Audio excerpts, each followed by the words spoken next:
এখন এটা আমার জন্মভূমি। আমি এখানে এসেছি মানুষজনের সাথে কথা বলতে, ইফতার করেছি জাহাঙ্গীর বাজার জামা মসজিদে। ইফতার পরবর্তী সময়ে জুলাই আরকাব প্রদর্শন করে সেখানে যখন বক্তব্য দিচ্ছিলাম, তখন বিএনপির নেতাদের নেতৃত্বে এখানে একটা বিষয় খুবই পরিষ্কার।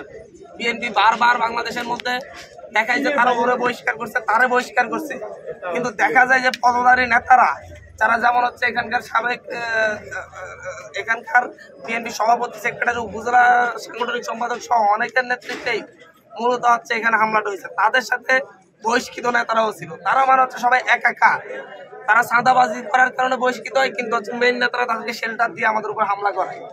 আজকে এখানে আমি যখন হচ্ছে বক্তব্য দিচ্ছিলাম, তখন তারা একটি মিছিল নিয়ে আসে আমার সমাবেশের ভিতরে ঢুকে যায়।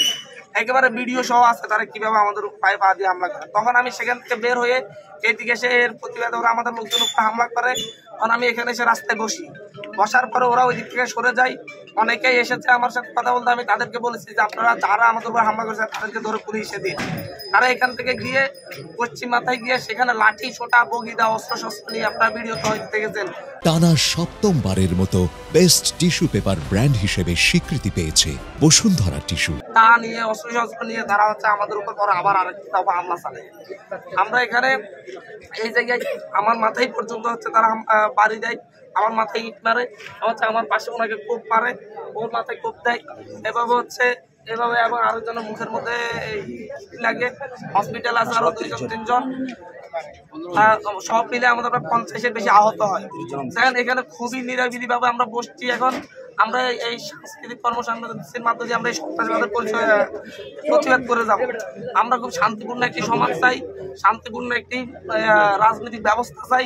সেটা আমাদেরকে দেশের সরকার উপহার দিবে কিনা সরকারকে সেই কথা বলতে হবে। নয় পাড়া মহল্লা এইভাবে যদি আমাদেরকে সন্ত্রাসীরা হামলা করে, তারা এতদিন নির্যাতিত ছিল, নিজেরা কোনো কথা বলতে পারে নাই। যখন আমরা আসি, আমরা যখন সন্ত্রাস মুক্ত করছি, তখন তারা নিজেরাই সন্ত্রাসী হয়ে উঠছে।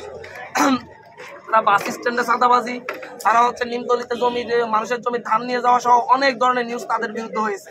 তারপর তারা এখন বিএনপি নেতা পরিচয়, বিএনপি নেতা কর্মীদের আশ্রয়ে, বিএনপি নেতারা নেতৃত্ব দিয়ে তাদের সাথে নিয়ে আমাদের উপর হামলা করে।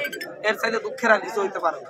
আমি জাহাজমারা বাজারের জাহাজপাড়া গ্রামের মানুষজনের সাথে ইফতার করার জন্য জাহাজমারা বাজারে আসি। সেখানে ইফতার শেষ করে আমি যখন হচ্ছে মানুষজনের সাথে কথা বলছিলাম, তখন হাজার হাজার মানুষ থেকে তারা এসে লাঠিসোঁটা নিয়ে অতর্কিত হামলা করে। সে হামলার পরে আমাদের অগণিত মানুষ আহত হয়, আমি নিজে আহত হই, এবং হচ্ছে শহীদ রিটনের ভাই পর্যন্ত আহত হয়।